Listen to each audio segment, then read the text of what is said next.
Drama की starting में हम यहाँ पर शाओ को देखते हैं एंड इतने में यहाँ पर वो स्टाफ आ जाती है शाओ को बोलने के लिए कि सभी घर वाले आपका यहाँ पर अंदर इंतज़ार कर रहे हैं। यहाँ पर वो शाओ के सामने बड़े अच्छे से बिहेव तो करती है, लेकिन मन ही मन में यहाँ पर वो शाओ को गाँव वाली बुला रही होती है। फिर इसके बाद यहाँ पर शाओ उस घर के अंदर जाने लग जाती है, जहाँ पर शाओ हमें अपनी लाइफ के बारे में बताने लग जाती है कि वो बहुत टाइम से यहाँ पर एक ट्रेडिशनल गाँव वाली एरिया में रहती आई है। यहाँ पर उसे हर एक चीज़ पता है जो भी ट्रेडिशनल आर्ट्स के रिलेटेड है। फिर बाद में यहाँ पर वो घर के अंदर चली जाती है, जहाँ पर वो अपनी सभी फैमिली मेम्बर्स को नोटिस करने लगती है एंड यहाँ पर शाओ को इस फैमिली के बारे में ऑलरेडी सारी चीज़ें पता होती है कि ये फैमिली यहाँ पर भले ही कितनी रिच क्यों ना हो, यहाँ पर काम कर रहे स्टाफ बहुत ज़्यादा ही रूड है एंड यहाँ पर हर एक के अंदर ईगो फूट फूट कर भरा हुआ है। इतने में यहाँ पर हम उसकी मॉम को देखते जो आती यहाँ पर शाओ को देखकर बहुत खुश हो जाती है कि फाइनली शाओ अब घर पर वापस आ चुकी है। लेकिन इतने में यहाँ पर डेज़ी आती है जो कि अपनी मॉम को खींच लेती है एंड यहाँ पर शाओ अपने मन में बता रही होती है हमें कि ये डेज़ी है, यहाँ पर 20 सालों से इनकी फेक बेटी बनने का नाटक करती आई है। इसका मतलब ये है कि डेज़ी उनकी बायोलॉजिकल बेटी होती नहीं है एंड यहाँ पर शाओ को ऐसे कनिंग लोग बहुत ज़्यादा पसंद है और उनसे डील करना उसे बहुत मज़ा आने लग जाता है। फिर बाद में यहाँ पर ग्रैंडपा होते हैं जो कि शाओ के बारे में उस एग्रीमेंट पर पढ़ रहे थे एंड यहाँ पर वो अपने मन में सोचने लग जाते हैं कि मेरी फैमिली की रेपुटेशन इतनी ज़्यादा है, मेरी फैमिली में सभी लोग कितने ज़्यादा पढ़े लिखे और ये लड़की तो यहाँ पर कहाँ से आई है। तो फिर यहाँ पर वो वैंग को बोलने लग जाते कि अभी के अभी इस शाओ के लिए एक ट्यूटर को ऑर्गेनाइज़ कराओ और इस ट्यूटर से कहना कि अच्छे से इसे पढ़ाई लिखाए, क्योंकि मैं नहीं चाहता कि अगर ये बाहर जाए तो बाकी के लोग हमारी फैमिली पर लांछन उठाए और हंसने लग जाए। इतने में यहाँ पर लिन बोलने लग जाता कि डैड ये तो कभी भी कॉलेज गई नहीं है, आपको क्यों लगता है कि यहाँ पर ये कुछ पढ़ भी पाएगी। यहाँ पर डेज़ी अपने मन में सोच रही होती है कि ये तो गाँव से आई हुई है, इसे अपने आप के लिए फाइट करना भी नहीं आता होगा। तो फिर यहाँ पर वो लिन को बोलने लग जाती है कि जाने भी दो ना लिन, ये इतनी दूर से यहाँ पर हमारे साथ सिटी में रहने के लिए आई है, आखिर एक विलेज गर्ल से हम क्या ही एक्सपेक्ट कर सकते। एंड यहाँ पर उसकी मॉम डेज़ी को ना बोलने के लिए बोलती है। इतने में यहाँ पर ग्रैंडपा उसे पूछने लग जाते कि आखिर तुम कुछ बोल क्यों नहीं रहे हो। शाह यहाँ पर बोलने लग जाती है कि आप यहाँ पर मुझसे बड़े हैं और जब बड़े बात कर रहे हो तो छोटों को बीच में नहीं बोलना चाहिए, ये मैनर्स मुझे बहुत पहले से सिखाए गए हैं। इस बात को सुनकर यहाँ पर ग्रैंडपा को बहुत अच्छा लगता है कि फाइनली यहाँ पर इसे कुछ बेसिक मैनर्स तो आते ही है। बट यहाँ पर लीन और डेज़ी को इसको सुनकर तो हंसी आने लग जाती है। इतने में यहाँ पर शाओ ग्रैंडपा से कह रही होती है कि आपको मुझे लेकर फिक्र करने की ज़रूरत नहीं है, भले ही यहाँ पर मैं आपके अंदर पली पोसी गई नहीं हूँ, लेकिन यहाँ पर मेरे खून में आप ही का खून बहता है, तो फिर मैं भी बिल्कुल आप ही की तरह हूँ। एंड बाद में यहाँ पर वो स्टाफ को चाय लाने के लिए बोल देती है। स्टाफ यहाँ पर मन में कह रही होती है कि आती हुई यहाँ पर इसे 5 मिनट भी नहीं होगा और यहाँ पर ये मुझ पर हुक्म चलाना शुरू कर दी है। इतने में यहाँ पर आंटी की आवाज़ आने लग जाती है कि देखो तो आए हुए इसे थोड़ा टाइम नहीं हुआ है एंड अभी से यहाँ पर सभी पर हुक्म चलाने लगी है। अंकल भी यहाँ पर बोलने लग जाते हैं कि अक्सर विलेज से आए हुए लोग बहुत अनएजुकेटेड होते हैं। ग्रैंडपा यहाँ पर शाह से पूछने लग जाते हैं कि आती यहाँ पर तुमने चाय क्यों मंगवाया। तो फिर यहाँ पर शाह बोलने लग जाती है कि मेरे ट्रेडिशनल के अकॉर्डिंग हमें यहाँ पर न्यू कमर्स को कभी भी चाय से वेलकम करना चाहिए और आप मेरे ग्रैंडपा हो तो फिर मैं आपको वो सर्व करना चाहती हूँ एज अ रिक्वेस्ट। फिर बाद में यहाँ पर ग्रैंडपा गुस्से में उस स्टाफ को जाकर चाय बनाने के लिए बोलते हैं, जिसके बाद में यहाँ पर वो उन्हें टी सर्व करने लग जाती है। एंड ग्रैंडपा यहाँ पर उन्हें सोचने लग जाते कि मुझे पता नहीं था शाह इतनी ज़्यादा ओबीडियंट और ग्रेसफुल लड़की निकलेगी। यहाँ पर तो वो मुझे डेज़ी और लीन से भी ज़्यादा अच्छी नज़र आ रही है। फिर इसके बाद में यहाँ पर ग्रैंडपा बोलने लग जाते हैं कि तुम सभी में तो कुछ मैनर्स है ही नहीं, मैं यहाँ पर बैठा हूँ तो तुम सभी को यहाँ पर मेरी परमिशन लेकर बैठनी चाहिए। इतने में यहाँ पर वो सभी लोग खड़े हो जाते हैं, जिससे यहाँ पर उसकी मॉम बोलने लग जाती है कि देखो अब टाइम आ गया है जहाँ पर तुम्हें अपने छोटे भाई और बहनों से अच्छे से बात कर लेना चाहिए। लीन यहाँ पर उसे हाथ मिलाने के भी ना बोल देता है। डेज़ी कहते कि देखो शाओ बुरा मत मानना, लीन पहले से ही ऐसा है, वो अनजान लोगों से जल्दी से बात नहीं कर पाता है। शाओ कहते कि कोई बात नहीं।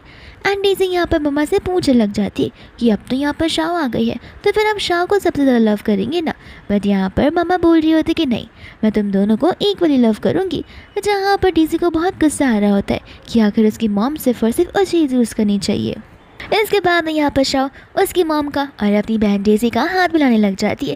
कहते कि डेज़ी तुम टेंशन मत लो, यहाँ पर मैं हमेशा ट्राई करूँगी कि मॉम यहाँ पर तुम्हें प्रायोरिटाइज़ करे। डेज़ी मन में सोचने लग जाती है कि आखिर इतनी अच्छी बनने का नाटक कर ही क्यों रही है। दूसरा यहाँ पर शाह को पता होता है कि पूरी की पूरी फैमिली बिगड़ी हुई है एंड यहाँ पर उसे इस पूरी फैमिली को सुधारना होगा ही। फिर उसके बाद में यहाँ पर स्टाफ आकर शाह को उसका रूम बताने लग जाती है, ये कहते हुए कि यहाँ पर मैडम ने आपके रूम को डिटो वैसे डिज़ाइन किया है जैसे कि यहाँ पर बेबी डेजी का रूम डिज़ाइन किया गया है। अगर आपको कोई तकलीफ़ है तो फिर आप मुझे बता सकती हो। एंड ये बोलने के बाद वो मन में सोचने लग जाती है कि ये तो विलेज से आई हुई है, इसे यहाँ पर इंटीरियर के बारे में क्या ही पता होगा। शाह यहाँ पर आसपास की चीज़ों को नोटिस करने लग जाती है एंड जैसे यहाँ से स्टाफ जाने वाली थी वो यहाँ पर उसे रोक देती है एंड पूरे के पूरी इंटीरियर को चेंज करने के लिए बोल देती है अपने अकॉर्डिंग। वो स्टाफ यहाँ पर बोलने लग जाती है कि लेकिन शाह, मैडम ने ये सब कुछ ऑर्गेनाइज किया है, मैं इसे कैसे चेंज कर सकती हूँ। शाह यहाँ पर उसे बोलने लग जाते कि पहली बात तुम मुझे शाह क्यों बुला रही हो, तुम्हें मुझे भी यहाँ पर मैडम बुलाना चाहिए। तुम मेरी स्टाफ हो, मेरी मॉम नहीं जो मुझे मेरे नाम से पुकार रही हो। और रही बात इस घर के इंटीरियर की, तो फिर ये मेरा बेडरूम है, मैं जैसा चाहूँ वैसे अपने बेडरूम को डिज़ाइन कर सकती हूँ।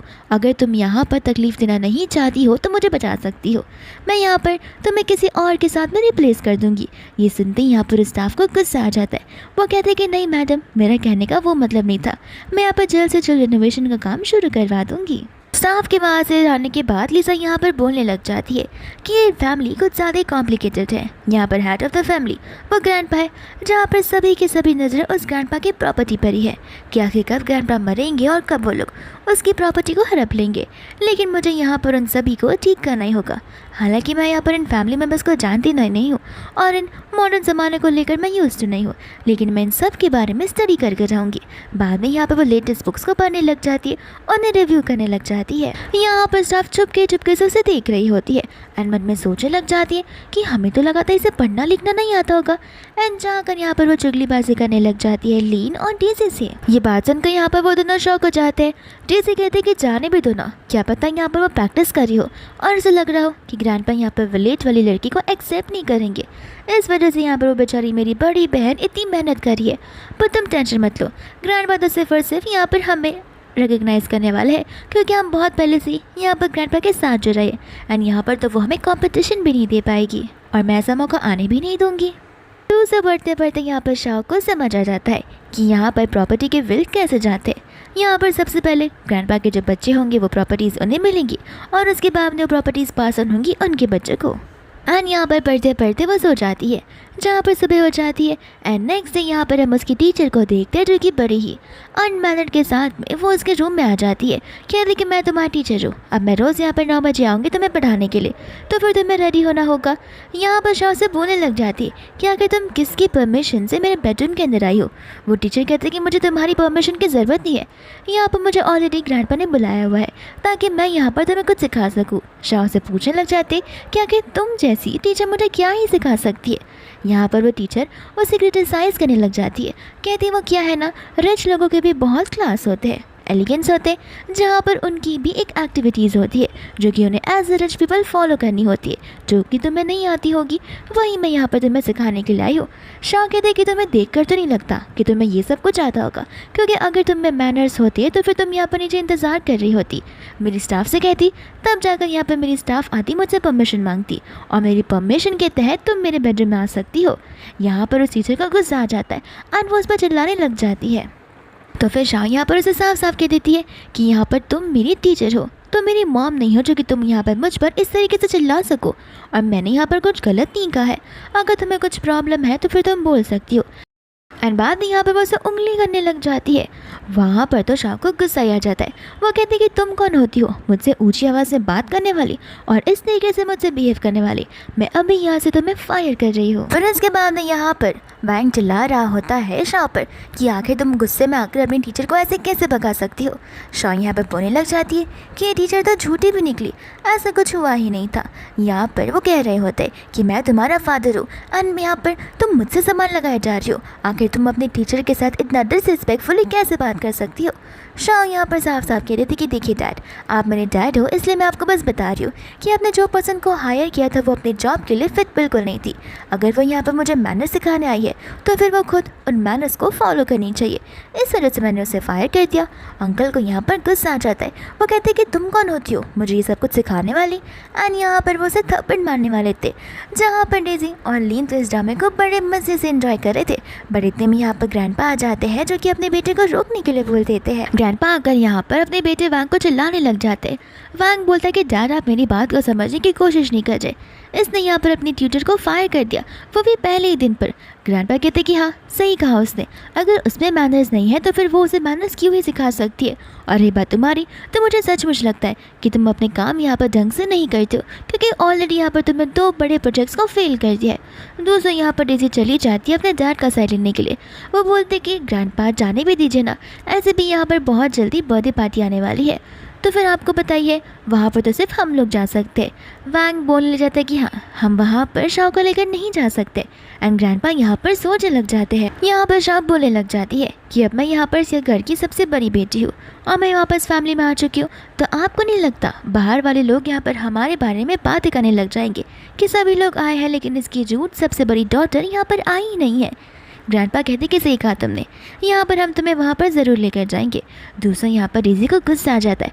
वो मन में यहाँ पर बोलने लग जाती है कि इसे कैसे ना कैसे करके तुम्हें ह्यूमिलेट करके रहूँगी और घर से बाहर निकाल कर रहूँगी। फिर इसके बाद हम यहाँ पर शाओ को देखते हैं जहाँ पर वो ड्रेसिंग रूम में रेडी हो रही होती है। एंड अपना उस ट्रेडिशनल पिन को लगाते ही वो अपने पास्ट के एरा को याद करने लग जाती है। एंड हमें यहाँ पर समझ आता है कि स्टोरी में शाओ का पास्ट लाइफ से कुछ तो रिलेशन है, जिसके बाद यहाँ पर वो रेडी हो जाती है। फिर इसके बाद यहाँ पर शाह अपनी मम्मा के साथ में उस इवेंट पर होती है जहाँ पर उसकी मॉम की फ्रेंड आ जाती है। एंड यहाँ पर वो मन में सोचने लग जाती है कि इनकी बड़ी बेटी अब फाइनली वापस आ चुकी है, ये विलेज से आई है, मुझे नहीं लगा था कि इतनी ज़्यादा ब्यूटीफुल लगती होगी। फिर बाद में यहाँ पर वो अपनी बेटी मिया को शाह के साथ में भेज देती है। दूसरा यहाँ पर वो आंटी बताने लग जाती है कि आपको पता है ग्रैंडपा ने इस इवेंट को इसलिए ऑर्गेनाइज़ किया है ताकि आज वो यहाँ पर अपनी ग्रेट डॉटर इन लॉ को सिलेक्ट कर सके। तो फिर यहाँ पर शाह की मॉम बोल रही होती है कि ज़रूर यहाँ पर आपकी बेटी होगी, वो देख लेना। दोस्तों यहाँ पर मियाँ शाह से कह रही होती है कि अगर तुम्हें यहाँ के रूल्स एंड रेगुलेशन नहीं पता है तो अपना मुंह बंद रखना। शाह कहते कि तुम अपना मुंह बंद रखो, यहाँ पर तुम मुझे ये सारी बातें बताने वाली कोई नहीं होती हो। इतने में यहाँ पर ग्रैंडमा की एंट्री हो जाती है जहाँ पर हम उसके ग्रैंडसन को देखते हैं जिसका नाम कोई और नहीं बल्कि चान होता है। एंड यहाँ पर चान बहुत ही ज़्यादा हैंडसम लग रहा होता है, जहाँ पर सबकी नज़र सिर्फ और सिर्फ चान पर ही टिकी होती है। हम सभी को लगता है कि यहाँ पर हमारे चान का जो हाव भाव होगा वो बहुत रूड होगा, पर नहीं, यहाँ पर हमारा चान तो बहुत ही ज़्यादा लाफेबल पर्सन होता है। यहाँ पर वो बैठने लग जाता है जहाँ पर ऐसे सिनर से कह रहा था कि प्लीज़ आज ग्रैंडमा का बर्थडे है तो फिर कोई भी चीज़ यहाँ पर उलट पुलट मत करना।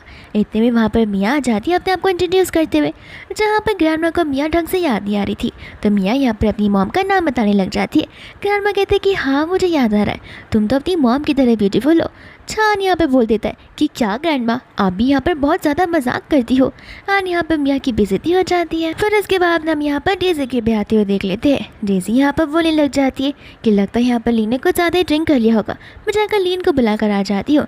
और यहाँ पर डेज़ी शाह को भी लेकर वहाँ पर चली जाती है। यहाँ पर हम लीन को देखते हैं जो कि अपने फ्रेंड्स के साथ में गेम खेल रहा होता है। एंड यहाँ पर वो जानबूझकर शाह के बारे में बुरी बुरी बातें कर रहा था। उसे एक गंवार इलिटरेट विलेज गर्ल बुलाया जा रहा था। इतने में यहाँ पर शाह और डेज़ी आ जाते हैं। डेज़ी ने यहाँ पर शाह को जानबूझकर लाया होता है ताकि यहाँ पर वो ड्रामा क्रिएट कर पाए। फिर डेज़ी यहाँ पर लीन से कहते कि मत ऐसी बातें मत करो, यहाँ पर हमारी सिस्टर आ चुकी है। लीन कहता है कि इससे मुझे कोई फ़र्क नहीं पड़ता, अगर वो इलिटरेट विलेज गर्ल है तो मैं उसे वही बुलाऊंगा। इसके बाद में यहाँ पर शाह उसे तुरंत ही थप्पड़ मार देती है, बस लीन को ही नहीं डेज़ी को भी। डेज़ी को यहाँ पर बहुत गुस्सा आ जाता है, बट यहाँ पर शाह उसे बोलने का मौका नहीं देती। यहाँ पर वो उन्हें बोलने लग जाती है कि तुम सब में यहाँ पर ज़रा सा भी मैनर्स नहीं है, मैं यहाँ पर तुम सबसे बड़ी हूँ तो फिर रिस्पेक्टफुली तुम्हें मुझसे बात करनी चाहिए, लेकिन यहाँ पर तुम मुझे डिसरिस्पेक्ट करते करते अपनी रेपुटेशन डाउन कर रहे हो। यहाँ पर फटाक से बाहर आ जाना, मॉम यहाँ पर तुम सबका इंतज़ार कर रही है। दिल से यहाँ पर हमारा चांद सोच रहा होता है कि आखिर ये ब्यूटीफुल और स्ट्रांग वुमन कौन है। फिर इसके बाद में यहाँ पर हम देखते हैं डेज़ी को और लीन को, जहाँ पर वो लोग अपने मॉम डैड से कंप्लेन करने लग जाते हैं। और यहाँ पर डेज़ी तो बढ़ा चढ़ाकर सारी बातों को बोलने लग जाती है। इतने में यहाँ पर आ जाती है हमारी शाह। यहाँ पर अंकल शाह से पूछने लग जाते हैं कि क्या सचमुच यहाँ पर तुमने इन दोनों को थप्पड़ मारा है। शाह कहते कि हाँ, लगता है इन्होंने आपको बताया नहीं है कि आखिर इन्होंने किस तरह की हरकत की है। ड्रिंक करने के बाद में अंकल आंटी यहाँ पर उसे बोलने लग जाते कि आखिर तुम यहाँ पर इसे थप्पड़ कैसे मार सकती हो, हम यहाँ पर इतने प्रेस्टिजियस ओकेजन पर जो है। इतने में यहाँ पर ग्रैंडमा आ जाती है, पूछने लग जाती है, जहाँ पर वंग माफ़ी मांगने लगता है। कहता है कि हमारे घर की बड़ी बेटी है जो कि बहुत सालों बाद यहाँ पर हमारे घर पर वापस आई है विलेज से, तो फिर इसके पास कुछ मैनर्स नहीं है, इस वजह से यहाँ पर हमें माफ़ कर देना इस प्रॉब्लमेटिक सिचुएशन को क्रिएट करने के लिए। एंड यहाँ पर नील डाउन करते हुए उसे माफ़ी मांगने के लिए बोलने लग जाते हैं। साथ साथ डेज़ी भी यहाँ पर उसे वही करने के लिए बोलती है। शाह यहाँ पर साफ साफ बोल देती है कि मैंने कोई गलत काम नहीं किया है, यहाँ पर ये लोग मिलकर हमारी फैमिली की रेपुटेशन को डाउन कर रहे थे और अनाप शनाप बातें कर रहे थे, तो फिर मैं तो बस यहाँ पर इन्हें मैनर सिखा रही थी। डेज़ी यहाँ पर बोलने लग जाती कि झूठ बोलना बंद करो, क्या तुम्हारे पास कोई प्रूफ है हमने ऐसी वैसी बातें कही है। दूसरे यहाँ पर ग्रैंड माँ शाह को देखकर मन में सोच रही होती है कि शाह तो यहाँ पर कितने टाइम बाद इस फैमिली के अंदर आई है, लेकिन अगर मैं इसे देख रही हूँ तो मुझे क्वीन नज़र आ रही है जो कि बहुत ही ज़्यादा पेशेंस लगती है एंड शांति से अपने सारे प्रॉब्लम को सॉल्व करती है बिना अपने इमोशंस दिखाए। इतने में यहाँ पर डेज़ी बोलने लग जाते हैं कि अब नाटक करना बंद करो। शाह कहते हैं कि मैं तुमसे कहा ना अपना मुँह बंद रखो, मैं यहाँ पर टेस्टिफायर को लेकर आऊँगी। डैड यहाँ पर कह रहे होते कि टाइम पास करना बंद करो, अभी के अभी यहाँ पर नील डाउन करते हुए माफ़ी मांग लो। इतने में यहाँ पर चाल आ जाता है जो कहने लग जाता है कि मैं यहाँ पर टेस्टिफाई कर सकता हूँ एंड यहाँ पर वो सभी को सारी सच्चाई बताने लग जाता है। जहाँ पर ग्रैंड माँ अंकल से बोलने लग जाती है कि देखा तुम्हें यहाँ पर सारी चीज़ों को पहले जान लेना चाहिए, उसके बाद किसी और पर गलत इल्ज़ाम ना लगाना चाहिए। फिर बाद में यहाँ पर अंकल आंटी भी माफ़ी मांगने लग जाते। ग्रैंड माँ बाद में यहाँ पर शाह की तारीफ़ करने लग जाती है, कहती है कि तुम इतने सालों बाद यहाँ पर आई हो, मैं तुम्हें यहाँ पर ऑक्शन में सबसे आगे बैठाऊँगी। ये चीज़ सुनकर यहाँ पर डेज़ी को गुस्सा आ जाता है क्योंकि यहाँ पर दिन ब दिन शाह जो है उसकी जगह लेती जा रही है। फिर इसके बाद में यहाँ पर ये ऑक्शन शुरू हो जाता है जहाँ पर शाह जाकर आगे वाली सीट पर बैठ जाती है एंड यहाँ पर जिया होती है जो कि बोलने लग जाती है कि फर्स्ट वाली सीट पर सिर्फ और सिर्फ प्रेस्टीजियस लोग बैठ सकते, न जाने यहाँ पर विलेजर्स कैसे आ जाते हैं।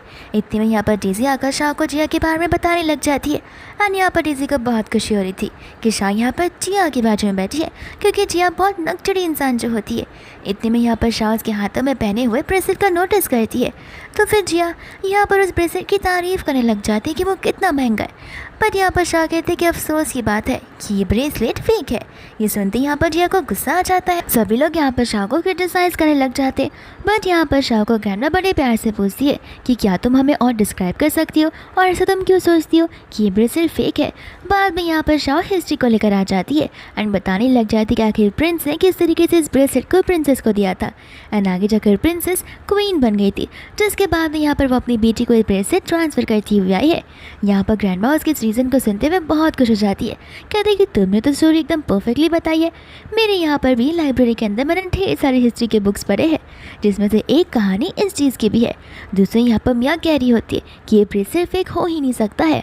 तो फिर यहाँ पर शाम बोलने लग जाती है कोई बात नहीं, अगर हम यहाँ की लाइट्स को बंद करें तो फिर ये जो फेक ग्रीन बीज है वो अपने आप शाइन मारने लगेगी, तब तो यहाँ पर हम सभी को समझ आ जाएगा ना कि ये फेक है। इतने में यहाँ पर ग्रैंड माँ सभी को लाइट्स ऑफ करने के लिए बोलती है एंड जैसे ही ऐसा होता है वो ब्रेसलेट सचमुच शाइन करने लग जाता है। तो फिर यहाँ पर जिया हैरान हो जाती है कि इतना महंगा ब्रेसलेट फेक कैसे हो सकता है। शाह बताते कि देखो इसका डिज़ाइन और सारी की सारी चीज़ें सेम है, लेकिन इस ब्रेसलेट में यूज़ किया गया मटेरियल फेक है। इसके बाद हम यहाँ पर मिनी को देखते हैं जो कि शाह को अपनी फ्रेंड बना लेती है एंड उसे अपने साथ बैठने के लिए बोल लेती है। तो फिर शाह भी यहाँ पर सोचे पड़ जाती है कि आखिर वो इतना जल्दी मुझे फ्रेंड बनाने के लिए राज़ी क्यों होगा, लेकिन फिर भी यहाँ पर वो उसे दोस्त मानते हुए उसके साथ बैठ जाती है। फिर इसके बाद में इतने में यहाँ पर चार आता है जो आती यहाँ पर मिनी को इशारे करता है, तो फिर मिनी को ना चाहते हुए भी पीछे की ओर बैठना पड़ता है। यहाँ पर असिस्टेंट बोलने लग जाता है कि आपकी जगह तो ग्रैंडमा के पास है, आप यहाँ पर क्यों बैठ रहे हो। चार यहाँ पर शाह की ओर देखकर बोलने लग जाता है क्योंकि क्या है ना, यहाँ का व्यू कितना ज़्यादा अच्छा है। शाह यहाँ पर उसे देखने लग जाती है। चार कहता है कि यहाँ से जो व्यू दिखेगा ऑक्शन की चीज़ों का वो कितना ज़्यादा अच्छा है। फिर इसके बाद में यहाँ पर एक डक बाउल आता है जो कि जिन डायनेस्टी को बिलोंग करता है। फिर बाद में यहाँ पर शब बोलने लग जाती है कि तो जिन डायनेस्टी को बिलोंग करता ही नहीं है, आखिरकार यहाँ के लोग इतना आसानी से बुद्धू कैसे बन जाते हैं। इसकी बातों को यहाँ पर चांद सुन रहा होता है। चांद कहते कि अच्छी बात है, तुम्हें यहाँ पर फेक और रियल चीज़ों के बीच का डिफरेंस पता है। इतने में यहाँ पर पीप आ जाता है जो कि एक बहुत ट्रेडिशनल म्यूजिकल इंस्ट्रूमेंट होता है एंड इसे देखकर यहाँ पर शाह कुछ ज़्यादा ही इमोशनल हो जाती है।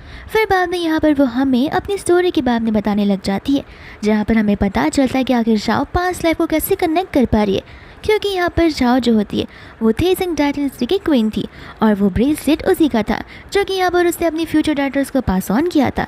लेकिन उस समय से वो तभी वहाँ पर एक प्रिंसेस के तौर पर थी, जहाँ पर वो जैसे एक दिन सो जाती है, नेक्स्ट मॉर्निंग उठते ही यहाँ पर वो रियल वर्ल्ड में आ चुकी थी जो कि ये वाली दुनिया थी।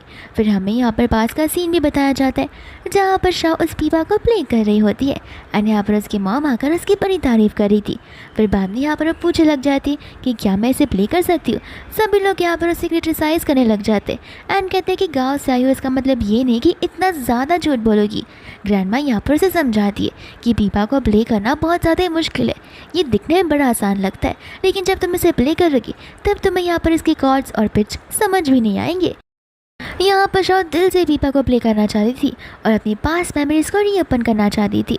इतने में यहाँ पर चांद चला जाता है जिससे पता होता है कि वो कितनी ज़्यादा डेस्परेट है एंड यहाँ पर वो पीपा को उठाकर शाओ को मौका देने लग जाता है एंड यहाँ पर शाओ स्टेज पर आ जाती है। फिर बाद में यहाँ पर शाओ पीपा को प्ले करने लग जाती है। डीजी को लग रहा था कि पक्का यहाँ पर अपना पूरा का पूरा बेइज्जती करवा कर रहेगी, लेकिन जैसे यहाँ पर शाओ से प्ले करती है यहाँ पर हम अलग अलग बर्ड्स और ड्रैगन्स को एक ग्लिटर फॉर्म में बाहर निकलते हुए देखते, जहाँ पर सभी के होश और आवाज़ उड़ जाते एंड इसके बाद में यहाँ पर सभी लोग शाओ के लिए तालियां भी बजाने लग जाते। यहाँ पर शाओ ग्रैंडमा को थैंक यू बोलती उसे ये मौका देने के लिए। ग्रैंडमा यहाँ पर शाओ से बहुत ज़्यादा इम्प्रेस हो गई थी एंड यहाँ पर कल वो उसे अपने घर पर बुलाने लग जाती है। फिर इसके बाद में इस पीपा का ऑक्शन शुरू हो जाता है, तो फिर यहाँ पर ये पीपा खरीद लेता है हमारा छान, वो भी 100 मिलियन में, जहाँ पर इसका स्टार्टिंग प्राइस सिर्फ 10 मिलियन था, बट वो यहाँ पर एक स्पेशल पर्सन के लिए इस पीपा को खरीद रहा था। इतने में यहाँ पर मिनी शाओ की तारीफ कर रही थी एंड वो कहते कि क्यों ना यहाँ पर तुम मुझे वीचैट पर ऐड कर दो। शाओ को वीचैट के बारे में कुछ पता नहीं होता है एंड यहाँ पर मिनी सबसे पहले अपना नंबर सेव करती है एंड कहती कि मैं तुम्हारी पहली फ्रेंड हूँ। इतने में यहाँ पर जेलस छान होता है जो कि उसके फ़ोन को ले लेता है एंड अपना नंबर सेव कर देता है, कहता है कि मैं सेकंड फ्रेंड हूँ। फिर बाद में यहाँ पर वह शाओ से बोलने लग जाता है कि मुझे तुम्हें यहाँ पर एक चीज़ सजेस्ट करनी है। शाओ यहाँ पर सोच रही होती है कि छान बहुत ज़्यादा पावरफुल पर्सन है और बहुत ज़्यादा रिच भी और वेल्दी भी, तो वह यहाँ पर ये मुझे कोई अच्छी सजेशन देगा, बट यहाँ पर वो उसे ये कहता है कि तुम जब स्माइल करती हो तो बहुत फेक स्माइल करती हो। ये सुनकर यहाँ पर शाओ को समझ नहीं आता कि आखिर ये बोलना क्या चाह रहा है। दूसरे यहाँ पर डेज़ी उन्हें क्लोज देखकर कुछ ज़्यादा ही जेलस फील कर रही होती है। फिर इस इवेंट के बाद में यहाँ पर ये सभी लोग घर पर आ जाते हैं, जहाँ पर ग्रैंडपा को बहुत गुस्सा आ रहा होता है। वो यहाँ पर बोलने लग जाते हैं कि मैंने तुम सभी को वहाँ पर इस इवेंट में इसलिए नहीं भेजा था ताकि तुम यहाँ पर मेरी नाक कटवा कर आ जाओ। एंड बाद में यहाँ पर डेज़ी और लीन मिलकर शाओ की कंप्लेंट करने लग जाते, पर ग्रैंडपा यहाँ पर उन्हीं पर चलाने लग जाते। वो कहते कि शाओ की तो रिस्पॉन्सिबिलिटी है कि एज ए एल्डर सिस्टर यहाँ पर वो तुम दोनों को रिस्पेक्टफुली मैनर सिखाए और बताए कि आखिर बिहेव कैसे किया जाता है। डेज़ी यहाँ पर बोलने लग जाते, लेकिन उसने हमें थप्पड़ मारा उसका क्या। ग्रैंडपा कहते कि तुम क्या चाहते हो, मैं तुम दोनों को वापस से थप्पड़ मारूँ, तो फिर अपना मुँह बंद रखो तो बेटर होगा। दूसरे यहाँ पर वो शाओ की तारीफ़ कर रहे होते कि तुमने बड़े ओबीडियंटली यहाँ पर चीज़ों को हैंडल किया है, इस वजह से यहाँ पर उस बड़ी सी फैमिली ने यहाँ पर तुम्हें इतने अच्छे से वापस से घर पर बुलाया और तुम्हें यहाँ पर इतना रिस्पेक्ट दिया है। मैं बहुत खुश हूँ। वो फैमिली यहाँ पर हमारी फैमिली के भी ऊपर आती है, उसके बाद हम आते हैं। मुझे कभी नहीं लगा था कि हमारी फैमिली एक हो पाएगी। ना जहाँ पर तुम इस फैमिली का रिश्ता बढ़ा रही हो, जहाँ जाकर ऊपर सो जाओ वरना कल तुम्हें देरी हो सकती है। बाद में यहाँ से शाओ चली जाती है। दूसरा यहाँ पर ग्रैंडपा सभी को वार्निंग देने लग जाते कि कोई भी अगर यहाँ पर अपने मैनर्स फॉलो नहीं करेगा और तो और इस फैमिली के रेपुटेशन को डाउन करेगा, उसे मुझे घर से निकालना ही पड़ेगा। शाओ यहाँ पर अपने बेडरूम में होती है जहाँ पर वो बुक रीड कर रही थी। मिनी यहाँ पर उसे कल शॉपिंग के लिए पूछने लग जाती है। शाओ सोचती कि गू फैमिली में जाने के पहले मैं शॉपिंग पर तो जा सकती हूँ और यहाँ पर वो उसे हाँ बोल देती है। फिर इसके बाद यहाँ पर शाओ चली जाती है ग्रैंडमा से मिलने के लिए। फिर इसके बाद में हम यहाँ पर देखते हैं छान को, जो कि एकदम सही मौके पर आया होता है एंड यहाँ पर वो स्पेशली शाओ को ही देखने आया था।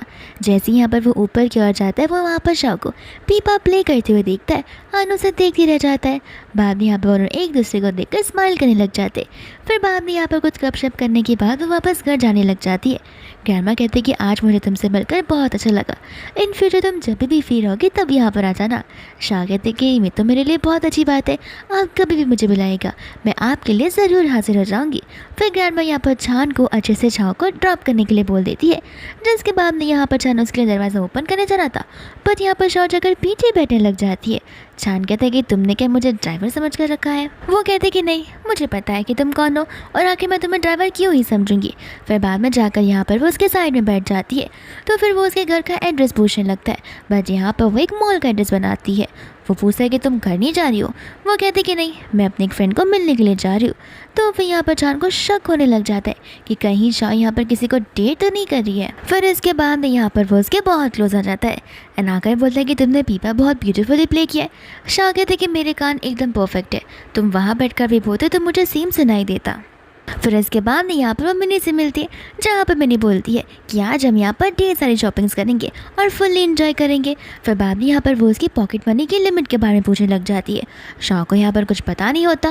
वो कहती है कि लगता है तुम्हें पता ही नहीं है, लेकिन कोई बात नहीं, तुम टेंशन मत लो, आज मैं यहाँ पर सारी की सारी ट्रीट अपनी तरफ से दूंगी।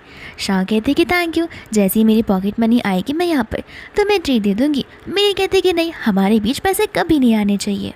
फिर इसके बाद में यहाँ पर शाह घर पर आ जाती है, जहाँ पर स्टाफ बहुत ज़्यादा खुश हो रही थी क्योंकि वो लेट कर आई थी। तो फिर उसे लगा था कि ग्रैंडपा तो आज इसे डांट लगाएंगे ही। फिर बाद में यहाँ पर जैसे वो ग्रैंडपा को मिलने के लिए जाती, यहाँ पर उसके डैड उस पर चिल्लाने लग जाते, बट यहाँ पर ग्रैंडपा अपने बेटे पर ही चिल्ला देते। फिर वह शाह से पूछने लग जाते कि आखिर चांद की ग्रैंडमा ने तुमसे क्या कहा। तो फिर बताने लग जाते कि वो मुझसे बहुत इंप्रेस हो गई है और वो चाहती है कि मैं आगे जाकर भी उनसे मिला करूँ और उनके लिए पीपा प्ले किया करूँ।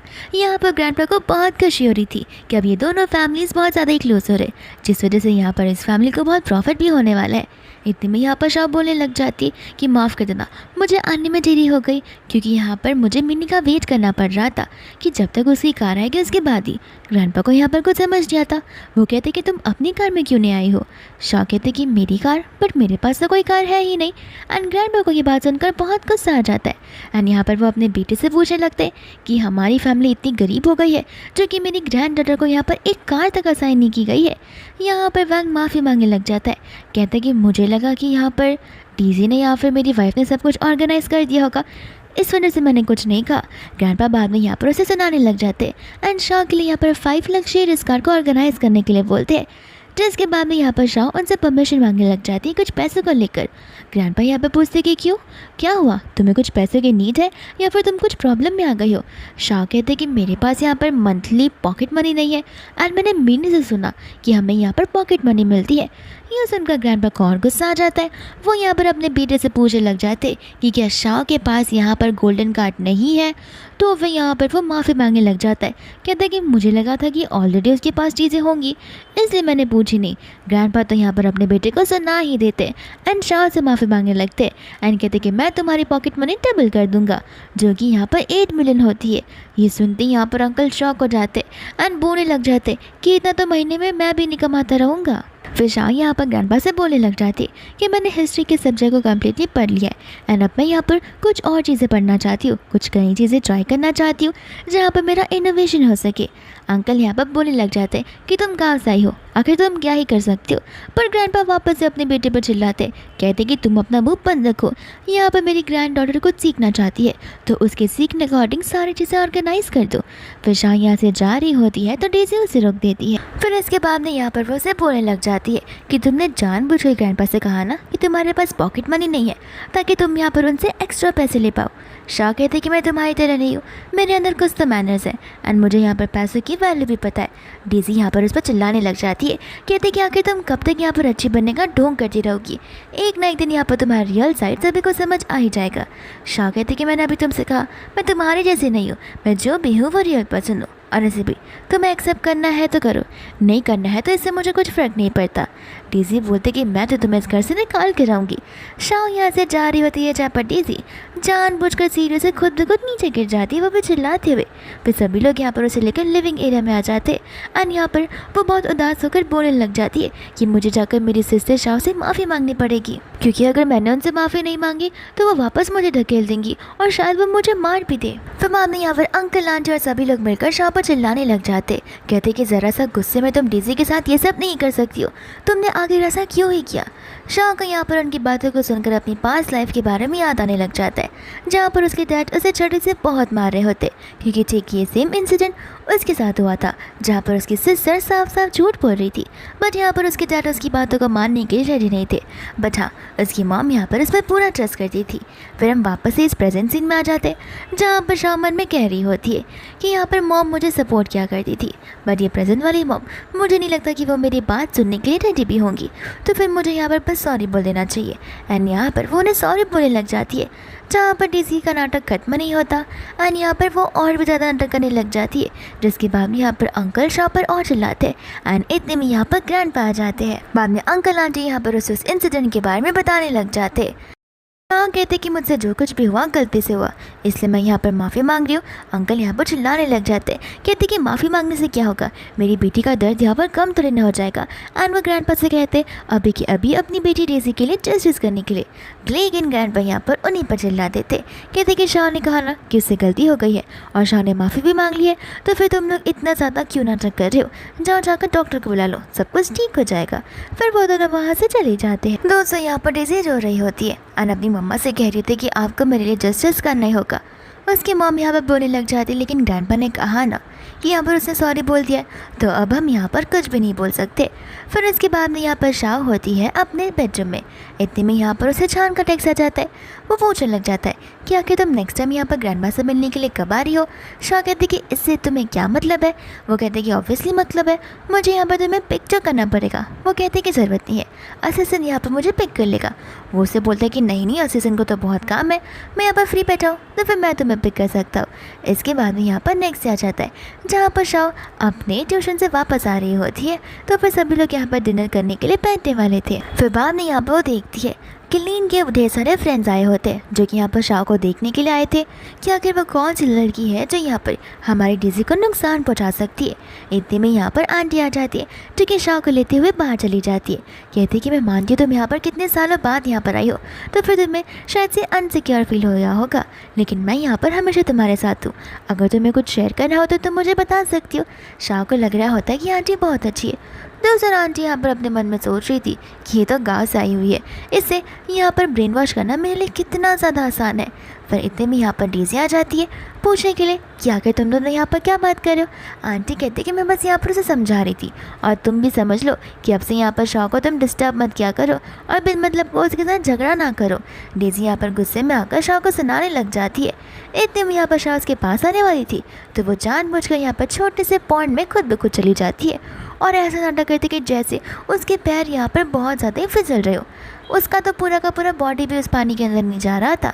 इतने में यहाँ पर उसकी मॉम आकर उसे बाहर निकाल लेती है और वो कहती है कि आपने देखा अभी शाह ने मेरे साथ क्या किया। यहाँ पर शाह से बोलने लग जाती है कि तुम तो खुद ब खुद गिर गई थी, यहाँ पर मुझ पर कोई इल्ज़ाम लगा रही हो। एंड डेज़ी यहाँ पर रो रो कर मम्मा को समझाने की कोशिश कर रही थी। शाह कहती कोई बात नहीं, यहाँ पर आंटी ने सब कुछ विटनेस कर दिया है एंड वो टेस्टिफाई करेगी। एंड आंटी को यहाँ पर वो गंगोर समझ में डाल देती है, जिसके बाद आंटी यहाँ पर शाह की साइड लेती है क्योंकि आंटी को रिसेंटली पता चला है कि वो बार बार यहाँ पर गो फैमिली में जाया करती है ग्रैंडमा से मिलने के लिए। इतने में यहाँ पर शाह से बोलने लग जाती है कि तुम खुद ब खुद यहाँ पर पॉन्ड में जाकर गिरने का नाटक की हो। उस दिन भी तुम स्टेयरकेस से खुद ही गिरी थी, बट यहाँ पर कोई मुझ पर विश्वास नहीं करेगा, इसलिए मैंने इस चीज़ को एक्सेप्ट कर लिया था। आंटी यहाँ पर डेज़ी पर शक करने लग जाती है, तो फिर डेज़ी यहाँ पर बोल रही होती है कि मॉम लगता है आपको भी मुझ पर भरोसा नहीं है। इतने में यहाँ पर ग्रैंडपा जाते हैं और कहते हैं कि इतना शोर और शराबा क्यों हो रहा है।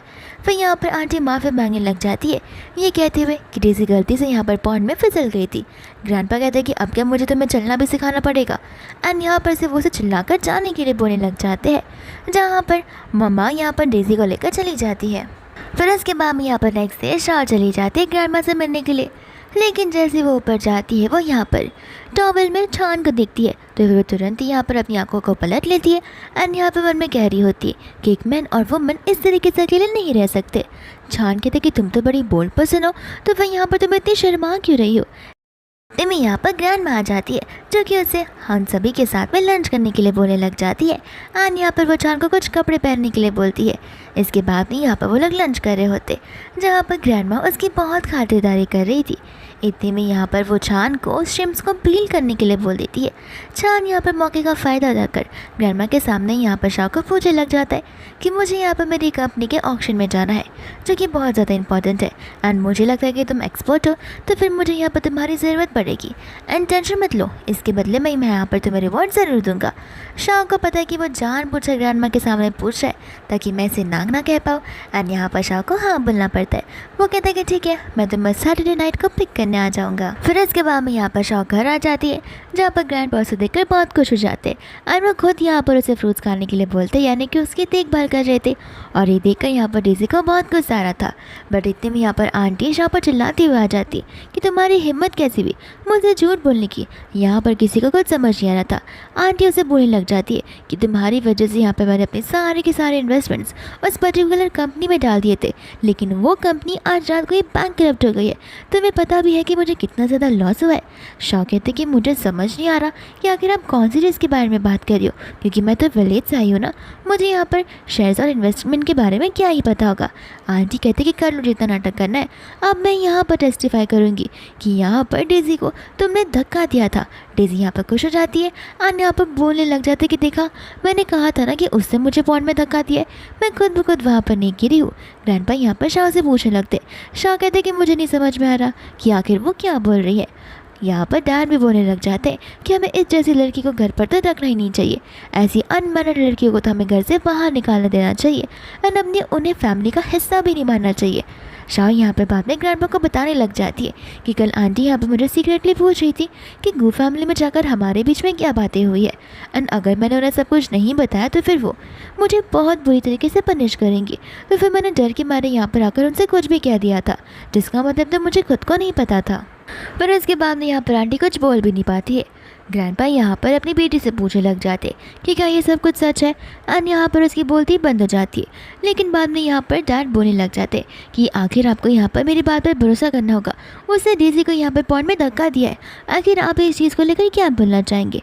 ग्रैंडपा यहाँ पर कहने लग जाते कि तुम लोग यहाँ पर छोटी सी छोटी बात को लेकर आखिर बात का पतंगर बनाने क्यों लग जाते हो। क्या डेज़ी के पास पैर नहीं है, क्या वो खुद ब खुद यहाँ पर से बच नहीं सकती थी। ये सब कुछ डेज़ी की वजह से ही हो रहा है।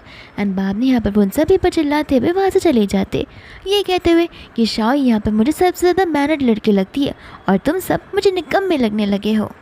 फिर इसके बाद में यहाँ पर शाह अपने बेडरूम में होती है, जहाँ पर वो अपने पास्ट लाइफ को लेकर याद करी थी कि किस तरीके से यहाँ पर उसके डैड ने उसे समझाया हुआ था कि जो वीक लोग होते हैं वो लोग रूल्स को फॉलो करने के लिए मरे जाते, बट यहाँ पर कभी भी वो ओबीडियंट पर्सन नहीं बन पाते हैं। इतने में यहाँ पर उसके डैड आ जाते, जो कि आते यहाँ पर उस पर चिल्लाने लग जाते। एंड शाह को पता कि ये जानबूझकर यहाँ पर बात का पतंगर बनाने के लिए है ताकि वो अपनी बेटी डेज़ी को जस्टिस दिला पाए। शाह यहाँ पर उनसे बोलने लग जाती कि लगता है आपको समझ नहीं आ रहा है कि आंटी यहाँ पर जानबूझकर झूठ बोले जा रही थी, क्योंकि मैंने यहाँ पर उनके इन्वेस्टमेंट्स को गलत से बता दिया था। उस दिन उन्होंने टेस्टिफाई किया था कि डेज़ी खुद ब खुद गिरी है, बट आज यहाँ पर वो मेरे अगेंस्ट आ रही है जानबूझकर। डैड यहाँ पर शाह पर चिल्लाने लग जाते। शाह कहते कि लगता है मुझे आपको कुछ बताना ही पड़ेगा। एंड यहाँ पर धीरे से डैड को उनके सीक्रेट्स बताने लग जाती है, जिसे सुनकर यहाँ पर वो मन में सोचने लग जाते कि आखिर ये सारी बातें तो मेरी वाइफ को तक नहीं पता है, तो फिर इसे कैसे पता चल गई। शाह वहाँ से जाने लगती है, लेकिन जैसे यहाँ पर दरवाज़ा खोलती है डेज़ी और लिन यहाँ पर कान लगा कर सुन रहे होते। शाह हंसते हुए वहाँ से चली जाती है। डेज़ी कहती कि डैड आखिर आप इसे कुछ सबक नहीं सिखाएंगे। डैड यहाँ पर उसी पर चिल्लाने लग जाते, बोलते कि अब बस करो, मेरे पास पूरे दिन से तुम्हारी प्रॉब्लम सॉल्व करने का टाइम नहीं है, यहाँ पर बाकी एक भी चीज़ें हैं जिसका मुझे ध्यान देना पड़ता है। एंड बाद में यहाँ से वो चले जाते।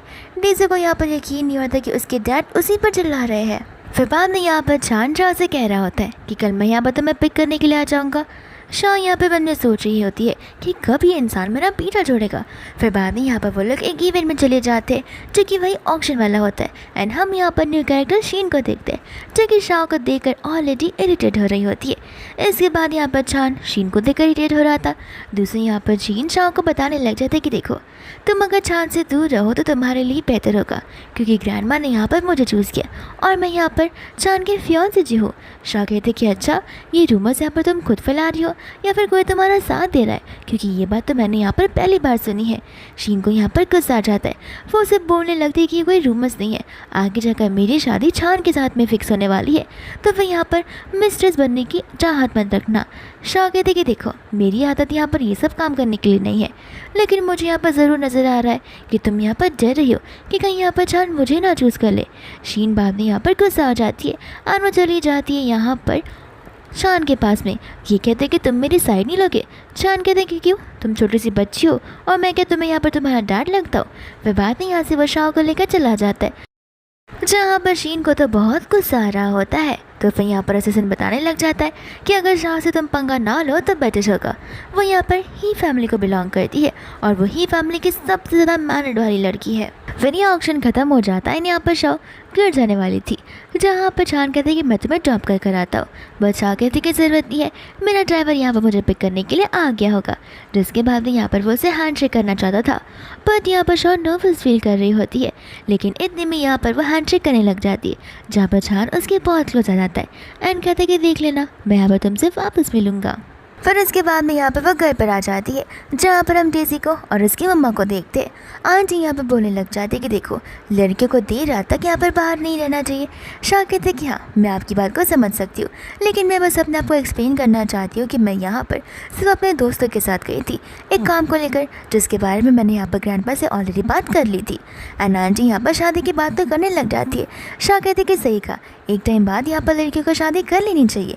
डेज़ी यहाँ पर खुश हो जाती है कि अब मेरी मॉम यहाँ पर शाह का रिश्ता ढूंढने लग जाएगी और फाइनली ये शाह यहाँ पर घर से बाहर निकल जाएगी। फिर इसके बाद हम यहाँ पर सभी फैमिली मेम्बर्स को देखते, जो कि बहुत खुश होते, क्योंकि इनके अकॉर्डिंग एक रिश्ता होना सिर्फ और सिर्फ एक बिजनेस पर्पस जैसा है। इतने में यहाँ पर शाह आ जाती है, जहाँ पर वो लोग शाह को बताने लग जाते कि हमने यहाँ पर तुम्हारा रिश्ता शाइन फैमिली की बेटी के साथ में फिक्स कर दिया और वो बहुत ही अच्छा इंसान है। ग्रैंडपा यहाँ पर बोलने लग जाते कि कल अपने क्लास को स्किप कर लेना और शाइन फैमिली के बेटे से मिल लेना। यहाँ पर डेज़ी को तो बहुत खुशी हो रही होती है एंड यहाँ पर शाह उन्हें मना बिल्कुल भी नहीं करती है। इसके बाद में यहाँ पर वो अपने बेडरूम चली जाती है। इसके बाद में यहाँ पर वो उसे पूछ रहा होता है कल मिलने के लिए, जहाँ पर शाह मना कर देती है, ये कहते हुए कि वो बिजी है, वो लोग डे आफ्टर टमोरो मिल सकते हैं। तो फिर वो उसे हाँ तो कह देता है। तो उसे यहाँ पर शाह को पता होता है कि शाइन फैमिली का बेटा जाओ उसके लिए परफेक्ट नहीं है और वो बहुत ही ज़्यादा रूड पर्सन है। इतने में यहाँ पर छान सोच रहा होता है कि आखिर शाह ऐसा क्या कर रही है कि वो इतना ज़्यादा बिजी है। एंड यहाँ पर वो अपने असिस्टेंट से बोलकर उसके शेड्यूल के बारे में पूछने लग जाता है। फिर इसके बाद यहाँ पर नेक्स्ट डे शाह चली जाती है जाओ से मिलने के लिए, जहाँ पर जैसी शाह आ जाती है बात करते हुए यहाँ पर जाओ तो बहुत टींगे मारने लग जाता है कि मैंने सुना है कि तुमने यहाँ पर अपनी स्टडीज़ को कंप्लीट नहीं किया और तुम कॉलेज में भी नहीं पढ़ी हो। इसका मतलब ये है कि तुम बहुत पुराने ख्यालात वाली रहोगी। लेकिन मैं तुम्हें बता देना चाहता हूँ, मैं यहाँ पर बहुत पहले से ही अब्रॉड में पढ़ कर आया हुआ हूँ, तो फिर मेरे जो ओपिनियंस है, मेरे जो थॉट है वो बहुत ही ज़्यादा ओपन है। तो फिर तुम्हें यहाँ पर इन चीज़ों से प्रॉब्लम नहीं होनी चाहिए। और हाँ, रही बात हमारी शादी की, तो फिर शादी के बाद यहाँ पर तुम्हें घर के सारे काम करने पड़ेंगे। सब कुछ यहाँ पर ध्यान से रखना होगा और ध्यान रखना होगा खासकर मेरे खाने का, मेरे कपड़ों का और मेरी बाकी चीज़ों का। सब कुछ सब यहाँ पर टाइम से टाइम होना चाहिए। शाह यहाँ पर हंसने लग जाती है। वो कहते कि अच्छा, तो फिर तुम अब्रॉड पढ़ने के यहाँ पर गांव में गए थे, या फिर क्या पता तुम ऐसे स्कूल में गए थे जहाँ पर तुम्हें पढ़ाया नहीं बल्कि तुमसे काम करवाया गया हो। आखिर ऐसे कौन से तुम्हारे ओपन थॉट्स है। एंड बाद में यहाँ पर वो उसे जानबूझकर टच करने की कोशिश कर रहा था, तो फिर यहाँ पर शाउट कर उसे थप्पड़ मार देती है। बस इतना ही नहीं, जैसे वो उसकी क्लोज आने लग जाता है, इतने में यहाँ पर हमारा छान आ जाता है। बट यहाँ पर हमारे शाह को छान की ज़रूरत होती ही नहीं है, क्योंकि यहाँ पर वो जाओ के फेस पर पेपर स्प्रे मार देती है, जिस वजह से कि उसको उसकी आंखों में बहुत पेन होने लग जाता है। एंड यहाँ पर छान उसे कह रहा होता है कि तुम क्या अब वो पेपर स्प्रे मेरी भी आंखों में डालोगी। शाह कहते कि नहीं नहीं, मेरा ऐसा कुछ इरादा नहीं है। बाद में यहाँ से वो जाने लग जाती है। इतने में यहाँ पर वो स्टाफ आकर छान से पूछने लग जाता है कि आखिर हमें इसका क्या करना चाहिए। तो फिर छान उसे इस रेस्टोरेंट से बाहर निकालने के लिए बोल देता है। जैसे ही शाह जा रही होती है, छान यहाँ पर इतने में उसे पकड़कर उसे अपने क्लोज ला देता है। फिर बाद में यहाँ पर वो उसे समझा रहा होता है कि देखो, घर जाकर यहाँ पर तुम्हें एक्सप्लेनेशन देनी पड़ेगी। तुम चाहो तो मैं यहाँ पर तुम्हारी मदद कर सकता हूँ, बट यहाँ पर शाह उसकी हेल्पलेस से साफ साफ मना कर देती है। जिसके बाद में यहाँ से वो चली जाती है। एंड यहाँ पर छान सोच रहा होता है कि ये तो कुछ ज़्यादा ही इंडिपेंडेंट वुमन निकली, आखिर मैं इसकी हेल्प कब कर पाऊँगा और कब मैं यहाँ पर रियल हीरो बन पाऊँगा। फिर बाद में यहाँ पर शाह घर चली जाती है, जहाँ पर अंकल तो उसके ऊपर बहुत ज़्यादा ही चिल्लाने लग जाते हैं। एंड शाह यहाँ पर बड़े पोलाइटली अपने डैड को एक्सप्लेन कर रही होती है कि आखिर वो अच्छा इंसान क्यों नहीं है।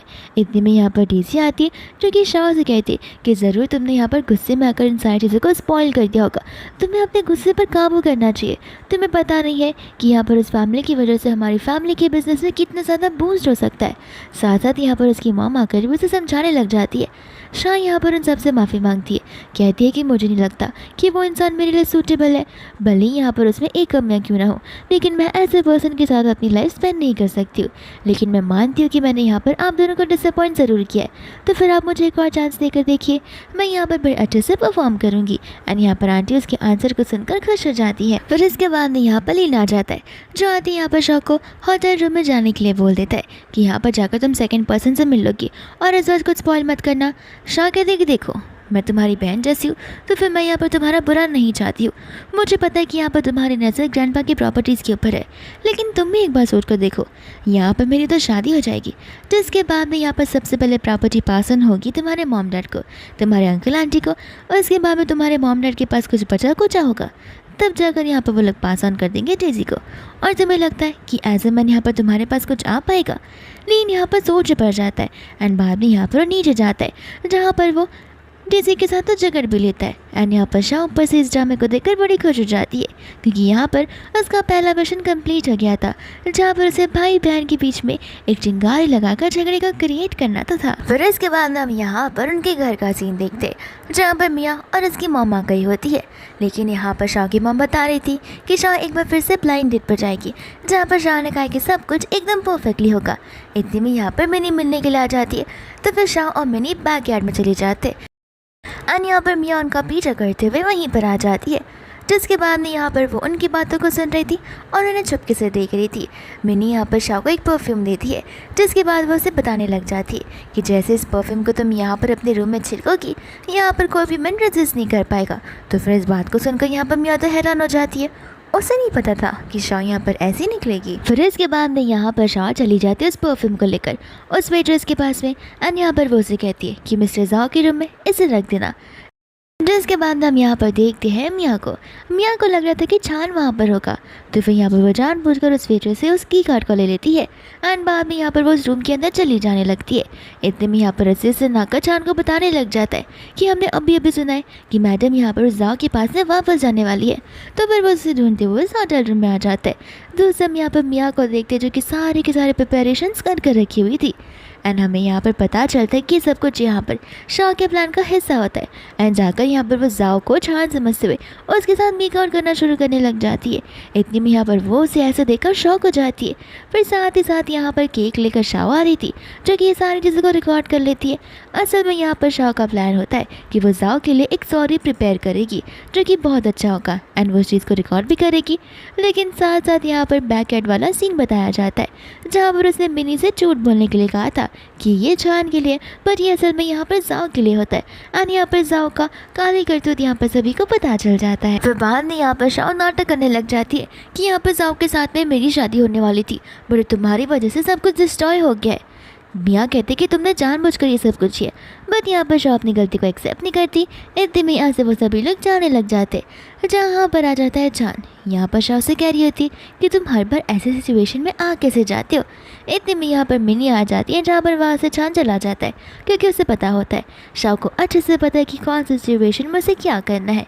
फिर बाद में हम यहाँ पर घर का सीन देखते, जहाँ पर शाह जाकर सभी को वो वीडियोस बताने लग जाती है और सारी के साथ सच्चाई बोलने में लग जाती है। इतने में यहाँ पर मिनी गुस्से में आ जाती है, जो कि उसके साथ लड़ने लगती है। लेकिन इस बार यहाँ पर शाह के डैड और सभी लोग यहाँ पर उसी का साइड ले रहे होते और सभी लोग यहाँ पर मियाँ पर गुस्सा कर रहे थे।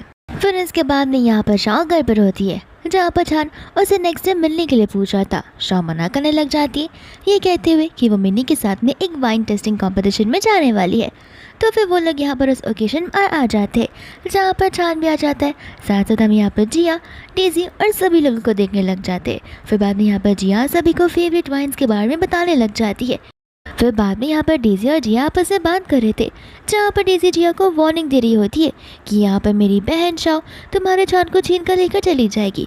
तो फिर गुस्से में आकर यहाँ पर जिया वो पढ़ी से ग्लासेस वाले टेबल को पलटने वाली थी, जो कि यहाँ पर शाह के ऊपर गिरने वाला था। बट इतने में यहाँ पर छान बीच में आ जाता है, जिसकी वजह से बेचारे की हाथ में लग जाता है। एंड बाद में यहाँ पर टेबल पर बैठा हुआ था, तो फिर यहाँ पर जिया को बुलाने लग जाता है एंड कहता है कि आखिर तुमने ऐसा क्यों किया। जिया यहाँ पर उसे माफ़ी मांगने लग जाती है, चांद कहता है कि माफ़ी मांगने से कुछ काम होगा नहीं, अभी के अभी नील डाउन करो और हर एक ग्लासेस के टुकड़े को उठाकर कचरे के डस्टबिन में डालो। जिया कहते कि अगर मैंने नील डाउन किया तो फिर वो पीसेस मेरे पैरों में लग सकते। चांद कहते कि ठीक है, वो बहुत पेन करेगा ना, एक काम करो, इस ग्लास के टुकड़े को निगल जाओ तो फिर मैं तुम्हें माफ़ कर दूंगा। एंड मैम ने यहाँ पर ना चाहते हुए भी उसे क्लीनिंग का प्रोसेस करना ही होता है। मिनी यहाँ पर श्याव से कह रही होती है कि देखा, मैंने कहा था ना, चांद बस तुम्हारे साथ इतना अच्छे से रहता है, बट सबके सामने वो बहुत डेविल पर्सन है। फिर बाद में यहाँ पर चांद और शाह एक साथ में होते, जहाँ पर शाह उस पर चिल्ला रही होती कि तुम्हें ये सब करने की कोई ज़रूरत नहीं थी। और यहाँ पर चांद चुपचाप बस उसे हक कर देता है। फिर बाद में यहाँ पर वो लोग घर पर जाते तो फिर ग्रैंडपा को इस इंसिडेंट के बारे में ऑलरेडी पता चल जाता है। अन्य पर शाह क्या क्या हुआ था उन्हें अच्छे से बताने लग जाती है। ग्रैंडपा के दिमाग में यहाँ पर ख्याली पुलाव पकने लग जाता है कि क्या पता यहाँ पर मेरी शाह और मिस्टर चांद का कुछ हो पाए तो। फिर इसके बाद में यहाँ पर चांद शाह को एक बहुत ही ब्यूटीफुल जगह पर बुला रहा था। एंड जैसे ही वहाँ पर शाह आती है तो फिर यहाँ पर वो उसके भी दिल की बात भी कन्फेस करने लग जाता है। बट यहाँ पर शाह अपने फेस पर कोई भी रिएक्शन लाती नहीं है। तो फिर चांद यहाँ पर उसे किस करने लग जाता है, बट शाह उसे किस बैक नहीं करती, वो पीछे हट जाता है। चांद कहता है कि एक्चुअली किस करने से रियल एक्सप्रेशंस बाहर आते। तो फिर शाह यहाँ पर खुद ब खुद उसे किस करने लग जाती है। चांद यहाँ पर बोलने लग जाता है कि अब तो तुम मुझे यहाँ पर पसंद करती रहोगी। फिर इसके बाद में हम यहाँ पर एक सीन देखते जहाँ पर मिनी और शाह यहाँ पर क्लब में बहुत ज़्यादा ड्रिंक कर रहे होते। एंड मिनी ने यहाँ पर ऑलरेडी चांद को बुला दिया था। तो फिर चांद यहाँ पर शाह को पिक करने लग जाता है। शाह यहाँ पर उसे कार में एक वेडिंग रिंग को देखती है तो वो कंफ्यूज हो जाती है कि इस रिंग के बारे में तो यहाँ पर मुझे चांद ने कुछ बताया ही नहीं। एंड बाद में यहाँ पर चांद उसे घर लेकर चला जाता है ताकि यहाँ पर वो ध्यान से सो पाए। पर सोने के बदले यहाँ पर उन दोनों के बीच में मेकआउट हो जाता है। एंड ये मेकआउट एक पूरी की पूरी वन नाइट में बदल जाता है। फिर नेक्स्ट मॉर्निंग जैसे यहाँ पर शाह उठती है, चांद यहाँ पर रेडी हो जाते हैं और उसी रिंग के साथ यहाँ पर शाह को प्रपोज करने लगता है, जहाँ पर शाह बहुत खुश हो जाती है। वो यहाँ पर उसे हाँ बोलने वाली थी कि इतने में हमें यहाँ पर पास का सीन बताया जाता है जहाँ पर शाह की शादी ऑलरेडी फिक्स करवा दी गई थी एक ऐसे इंसान के साथ जिसे वो जानती नहीं है। एंड शादी के बाद यहाँ पर पास लाइफ में खाली एक ही चीज़ होती है कि तुम वाइफ बनकर यहाँ पर अपने हस्बैंड की सेवा करो, जो कि यहाँ पर शाह प्रेजेंट लाइफ में बिल्कुल नहीं करना चाहती थी। शाह यहाँ पर और भी ज़्यादा स्ट्रॉन्ग और इंडिपेंडेंट वुमेन बनना चाहती थी ताकि वो यहाँ पर हर एक लड़की के लिए एग्जाम्पल बन पाए। तो फिर यहाँ पर वो उसके प्रपोजल को एक्सेप्ट करती नहीं है। एंड ये ड्रामा फिलहाल के लिए यहीं पर खत्म हो जाता है, लेकिन पार्ट 2 के लिए कमेंट करना ना भूलिएगा। Thank you for watching.